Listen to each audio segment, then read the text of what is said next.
Crime shocks us. Murder terrifies us. But what unsettles us most is the question: why would anyone do such a thing? To understand this, we must go beyond the crime scene, beyond the headlines, and step into the mind of the criminal. Psychologists have studied killers and violent offenders for decades. What they found is chilling. Many killers do not see the world the way normal people do. Their minds are wired differently. Some show signs of psychopathy. They lack empathy, they cannot feel guilt, and they treat people not as human beings, but as objects. To them, manipulation and lies come naturally. Smile may be just another mask they wear. Take the case of Ted Bundy, one of America's most notorious serial killers. Charming, intelligent, and confident. On the surface, he seemed normal. But psychologists later explained how Bundy's brain functioned. He enjoyed control, he thrived on manipulation, and he felt no remorse. For him, killing was not just violence, it was power. Others, like the Zodiac Killer, revealed traits of obsession. This unknown figure not only murdered, but also taunted the police with cryptic letters. Psychologists believe he killed not just for the act itself, but for attention, for the feeling of superiority over the entire city. His crimes became a game, and the world his audience. There are also those driven by childhood trauma. Many killers share a history of abuse, neglect, or violence at home. Experts explain that these experiences can twist a young mind, turning pain into rage.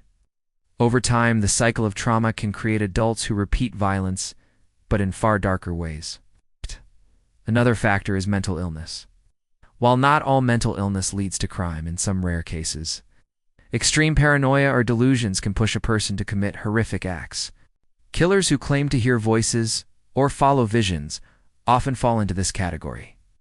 Their crimes are not just physical, but deeply psychological battles within themselves. But the most disturbing truth is that not all killers are easy to explain. Some, like Jeffrey Dahmer, combined multiple traits: trauma, psychopathy, and obsession. Dahmer's acts of murder and cannibalism shocked the world, but psychologists found something more terrifying. He understood what he was doing was wrong, yet he could not stop himself. This raises the haunting question: are killers born or made?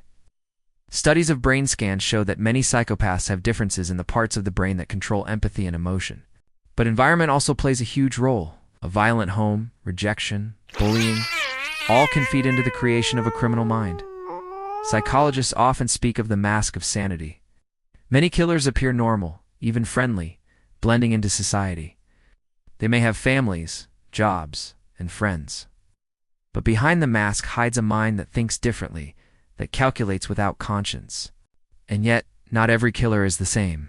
Some kill for money, others for passion, others for the thrill. What unites them is the way their minds process morality.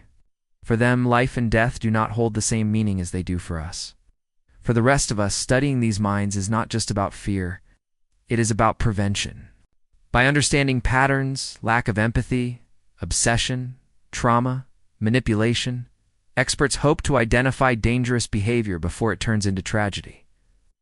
Inside the mind of a criminal, we find not only horror, but lessons. Lessons about the fragile line between sanity and madness, lessons about how unchecked trauma can destroy lives, and lessons about the darkness that exists in human nature. The truth is, most of us will never understand what it feels like to kill. But through psychology, we can glimpse the shadows that drive some to cross that line. And in that glimpse, we see the thin barrier that separates the ordinary from the unthinkable. When we look into the mind of a killer, we are forced to ask ourselves, what makes us human, and what keeps us from becoming monsters?